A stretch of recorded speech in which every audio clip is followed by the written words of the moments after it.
श्री शिवाय नमस्तुभ्यम। हर हर महादेव। इस चैनल पर हम आपको गुरुजी पंडित प्रदीप मिश्रा जी के द्वारा बताए गए उपाय आसान भाषा में समझाने का प्रयास करते हैं। साथ ही उपाय हम आपको वीडियो के माध्यम से भी समझाने का प्रयास करते हैं। 24 दिसंबर दिन बहुत ही विशेष है क्योंकि मार्गशीर्ष माह की प्रदोष के साथ साथ अनंत त्रयोदशी की विशेष तिथि भी पड़ रही है और ये विशेष तिथि वर्ष भर में सिर्फ एक बार ही आती है, जो मार्गशीर्ष माह के शुक्ल पक्ष में 24 दिसंबर को आ रही है। और इस अनंत त्रयोदशी के दिन रवि प्रदोष भी पड़ रहा है, तो बहुत ही विशेष महत्व है। और इस दिन किए जाने वाले गुरुजी पंडित प्रदीप मिश्रा जी के द्वारा बताए गए उपाय लेकर आए हैं। अनंत त्रयोदशी का महत्व बताते हुए गुरुजी ने बताया, जिस परिवार में पति पत्नी का झगड़ा चलता हो, पत्नी मायके में रह रही हो या पति का स्मरण किसी दूसरी जगह चल रहा हो, तो इसमें अनंत त्रयोदशी के पूजन का महत्व होता है। पति पत्नी के आपस में जो विवाद चलते हैं उसमें सामंजस्य बनाए रखने के लिए इस अनंत त्रयोदशी के दिन कुछ उपाय गुरुजी ने बताए हैं, जिसमें आपको कच्चे दूध का उपयोग करते हुए उपाय किया जाता है और किन नामों का स्मरण करना है, इसकी पूरी जानकारी आपको इसी वीडियो के अंत में प्राप्त होने वाली है। साथ ही 24 दिसंबर रवि प्रदोष के अवसर में रवि प्रदोष में किया जाने वाले विशेष उपाय भी लेकर आए हैं, वो भी हम आपको इसी वीडियो के माध्यम से समझाने का प्रयास करेंगे। जिनका व्यापार नहीं चल रहा है, धन संपदा नहीं आ रही है, नौकरी प्राप्ति के लिए, साथ ही पद प्रतिष्ठा के लिए, उन्नति के लिए इस दिन किए जाने वाले विशेष उपाय लेकर आए हैं। सभी उपायों की जानकारी आपको इसी वीडियो के माध्यम से मिलने वाली है। तो बढ़ते हैं पहले उपाय की ओर।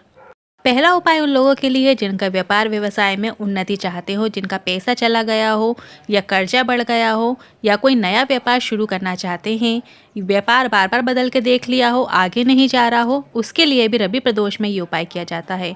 सिर्फ ये उपाय आपको एक ही बार करना है और सिर्फ रवि प्रदोष में किया जाने वाला बेहद खास उपाय है। तो सबसे पहले आपको बेलपत्र लेना है। इस उपाय को करने के लिए आपको 3 बेलपत्र की आवश्यकता होगी। ध्यान रखिए, 3 बेलपत्र आपको ऐसे लेना है जो कहीं से भी खंडित नहीं होना चाहिए, पूर्ण होना चाहिए। शिव जी पर हमेशा पूर्ण चीजें अर्पित की जाती हैं, तो 3 बेलपत्र आप ऐसे लीजिए जो कहीं से भी खंडित ना हो, जिसमें से आपको पहली बेलपत्र माता अशोक सुंदरी के स्थान पर अर्पित करना है। जलाधारी में जो बीच में मोटी लाइन होती है, माता अशोक सुंदरी का स्थान है, वहां पर आपको एक बेलपत्र अर्पित करना है। चिकना भाग अशोक सुंदरी माता के स्थान पर स्पर्श करे, इस तरीके से वो बेलपत्र अर्पित करना है और जो डंडी है वो शिवलिंग की ओर रखते हुए आपको अर्पित करना है। बेलपत्र की डंडी शिवलिंग के साइड हो, इस तरीके से आपको बेलपत्र अर्पित करना है। दूसरी बेलपत्र जो ऊपर जलाधारी बंदी होती है वहां पर आपको अर्पित करना है। यदि ऊपर जलाधारी नहीं बंदी है तो आपको शिव जी की 5 पुत्रियों का नाम लेना है, जया, विशेरा, सामरीवारी, दौतली और देव। इन 5 नाम का स्मरण करते हुए आपको शिवलिंग पर वो बेलपत्र अर्पित कर देना है। पर अर्पित जहाँ से भी करेंगे, समर्पित जहाँ से भी कर रहे हो, आपसे ठीक विपरीत दिशा की ओर आपको उसकी डंडी रखना है। मतलब जब आप शिवलिंग पे अर्पित करेंगे, यदि ऊपर जलाधारी भी बंदी होती है तो आप जहाँ से भी अर्पित कर रहे हैं, जो डंडी है बेलपत्र की वो आपसे ठीक विपरीत दिशा की ओर होना चाहिए। मतलब आपकी ओर डंडी ना रखें, इस तरीके से वो सेकंड बेलपत्र आपको अर्पित करना है। अब तीसरी बेलपत्र आपको कैसे अर्पित करना है वो भी ध्यान से सुनिएगा। जो तीसरी बेलपत्र है, शिवलिंग की जो जलाधारी होती है, जहाँ शिवलिंग रखा है वहाँ पर आपको स्पर्श कराना है। जलाधारी में स्पर्श कराते हुए उस बेलपत्र को बेलपत्र के वृक्ष के नीचे जाना है और जहाँ पे जो भी कंकड़ पड़ा हो वो कंकड़ पर, या आप मिट्टी का ढेरा बना लीजिए। यदि आपको कोई कंकड़ नहीं मिल रहा है तो मिट्टी का ढेरा ऊपर उठा के आपको उस बेलपत्र को अर्पित कर देना है। बस ध्यान रखिए, जो बेलपत्र की डंडी है वो बेलपत्र की वृक्ष की ओर होना चाहिए, जड़ की ओर होना चाहिए। इस तरीके से आपको वो बेलपत्र समर्पित कर देना है। तीनों बेलपत्र अर्पित करते समय आपको श्री शिवाय नमस्तुभ्यं मंत्र का स्मरण करना है और अपनी कामना करना है। व्यापार व्यवसाय उन्नति के लिए इस उपाय को किया जाता है। पैसा जो चला गया है वो भी आपको वापस मिल जाएगा। यदि आप नया व्यापार शुरू भी कर रहे हैं तो भी आप इस उपाय को कीजिए, आपको नए व्यापार में भी तरक्की देखने को मिलेगी। सिर्फ और सिर्फ रवि प्रदोष में किया जाने वाला खास उपाय है। अब बढ़ते हैं अगले दूसरे उपाय की ओर।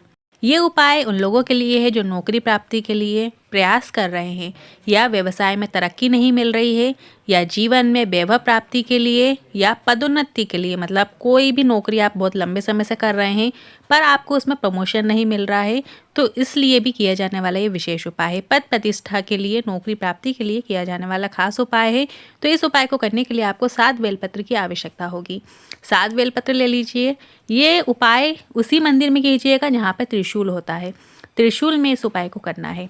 जो त्रिशूल की 3 धारियाँ होती हैं, 3 नोक होती हैं, सबसे पहली वाली धारी में आपको सातों बेलपत्र को स्पर्श कराइएगा। फिर बीच वाली में नहीं कराना है, उसके बाजू वाली में, राइट साइड वाली में आपको स्पर्श कराना है। अंत में बीच वाली नोक पे आपको स्पर्श कराते हुए वो सातों बेलपत्र आपको माता अशोक सुंदरी के स्थान पर अर्पित कर देना है। मतलब आपको त्रिशूल की जो 3 नोक हैं, लेफ्ट वाली, राइट वाली और अंत में बीच वाली 3 नोकों में इस तरीके से स्पर्श कराते हुए बेलपत्र को अशोक सुंदरी माता के स्थान पर अर्पित जब कराएंगे तो जो बेलपत्र की डंडी है वो जलाधारी की ओर करते हुए अर्पित कीजिएगा। श्री शिवाय नमस्तुभ्यं मंत्र का स्मरण कीजिएगा, कामना कीजिएगा। आप जिस भी कामना को लेकर इस उपाय को कर रहे हैं, सिर्फ और सिर्फ प्रदोष में किया जाने वाला ये बेहद खास उपाय है। अब बढ़ते हैं अगले तीसरे उपाय की ओर। घर में धन संपदा के लिए, व्यापार उन्नति के लिए 3 जगह दीपक लगाना शुरू कर दीजिए। यदि आप प्रदोष व्रत भी नहीं कर सकते हैं तो आप इस उपाय को ज़रूर कीजिए। आपको पहला दिया भोलेनाथ के मंदिर में, शिव मंदिर में लगाइएगा।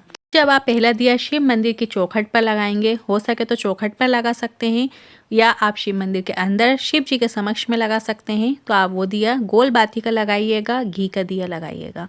पहला दीपक आपको शिव मंदिर में लगाना है, दूसरा दिया आपको बेलपत्री के वृक्ष के नीचे लगाना है। और जब आप बेलपत्री के वृक्ष के नीचे दिया प्रज्वलित करेंगे तो उसमें आपको लंबी बाती का उपयोग करना है। लंबी बाती धन संपदा बढ़ाने के लिए प्रयोग में लाई जाती है और बेलपत्री के वृक्ष के नीचे हमेशा लंबी बाती का दिया प्रज्वलित किया जाता है। जब आप प्रदोष काल में बेलपत्री के वृक्ष के नीचे लंबी बाती का घी का दिया प्रज्वलित करेंगे तो वहाँ पर श्री शिवाय नमस्तुभ्यं मंत्र का भी स्मरण कीजिएगा। साथ में जो भी आपकी कामना होगी वो आप बोल दीजिएगा और वहाँ की रज को अपने मस्तक पर ज़रूर लगाइएगा। और जो तीसरा दिया है अपने घर की चौखट पर ज़रूर लगाइएगा। जब आप बाहर से अंदर की ओर देखते हैं, घर में अंदर की ओर देखते हुए राइट हैंड साइड पे आपको वो दीपक लगाना है। जब आप घर की चौखट में दिया लगाएंगे तो उसमें भी आपको लंबी बाती का उपयोग करना है। बस आपको 3 जगह 3 दिए आपको लगा देना है। प्रदोष के दिन प्रदोष काल में ये दिया आपको लगाना है। अब जिन लोगों को नहीं पता है प्रदोष काल किस समय होता है, तो जब सूर्य ढल रहा होता है तो उसके 45 मिनट पहले का समय और 45 मिनट बाद तक का समय प्रदोष काल कहलाता है। तो आप देख लीजिए उस समय पे आपको ये 3 जगह 3 दिए लगा लेना है। बस आपको इतना ही करना है। अब बढ़ते हैं अगले 5वें उपाय की ओर। अनंत त्रयोदशी का महत्व बताते हुए गुरुजी ने बताया था, जिस परिवार में पति पत्नी का झगड़ा चलता हो, पत्नी मायके में रह रही हो या पति का स्मरण किसी दूसरी जगह चल रहा हो, तो इसमें अनंत त्रयोदशी के पूजन का महत्व होता है। इस दिन केवल भगवान शंकर के शिवलिंग में माता पार्वती की जो पीठिका होती है, गोल कटी भाग होता है, उसमें कच्चे दूध की मात्र उंगली को फेर देना है। अर्थात कच्चे दूध में आप अपनी उंगली भिगो लीजिए। गाय का कच्चा दूध होना चाहिए, इस बात का भी आपको ध्यान रखना है। बस उस दूध में आपको अपनी उंगलियां भिगोकर शिवलिंग के कटी भाग में जहाँ पर शिवलिंग रखा हुआ है वहाँ पर आपको कामदेव, रति और शिव पार्वती का नाम लेते हुए आपको उस कच्चे दूध की भिगोई हुई उंगलियों को फेर देना है। कटी भाग में जब आप वो उंगलियां दूध की फेरेंगे तो आपको रति, कामदेव और शिव पार्वती का नाम लेते हुए वो उंगलियां फेर देना है। बस आपको इतना ही करना है। पति या पत्नी कभी भी कोई भी गलत मार्ग पे नहीं जा सकता, क्योंकि यही वो दिन होता है जिस दिन महादेव ने कामदेव को भस्म किया था, अनंग कर दिया था। इसलिए इसे अनंत त्रयोदशी के रूप में मनाया जाता है। और ये वही दिन है जिस दिन शिव जी भोलेनाथ अपने साड़ू भाई अर्थात कामदेव के साथ पुजाए जाते हैं। इतना कर देने से पति पत्नी की जिंदगी में कभी भी विवाद नहीं होता है। ये उपाय पति पत्नी में से कोई एक भी कर सकता है। पति या पत्नी कभी कोई गलत मार्ग पे नहीं चल सकता। वर्ष भर में सिर्फ एक बार आती है ये अनंत त्रयोदशी, तो इस दिन आप इस विशेष उपाय को जरूर कीजिएगा। अब बढ़ते हैं अगले 5वें उपाय की ओर। व्यापार व्यवसाय में उन्नति के लिए, नौकरी प्राप्ति के लिए, एग्जाम में सफलता के लिए इस उपाय को किया जाता है। इस उपाय को करने के लिए आपको 1 कलश जल की आवश्यकता होगी। साथ ही आपको 1 मूंग का दाना लेना है, 1 चावल का दाना लेना है, 1 गुड़ की छोटी सी डल्ली लेना है और साथ ही आपको 1 शमी पत्र लेना है और 5 बेलपत्र लेना है। इन सभी चीज़ों को 1 कलश जल में आपको डुबो लेना है और वो जल आपको शिव मंदिर में शिवलिंग पर श्री शिवाय नमस्तुभ्यं बोलते हुए, अपने मन की कामना करते हुए वो जल शंकर भगवान की शिवलिंग पे अर्पित कर देना है। धीमी धीमी धार से आपको समर्पित कर देना है। आपके कार्य बनेंगे, अटके हुए कार्य भी पूर्ण होंगे। नौकरी व्यवसाय के लिए किया जाने वाला विशेष उपाय है। साथ ही घर में धन संपदा के लिए किया जाता है। सिर्फ और सिर्फ प्रदोष के दिन इस उपाय को किया जाता है।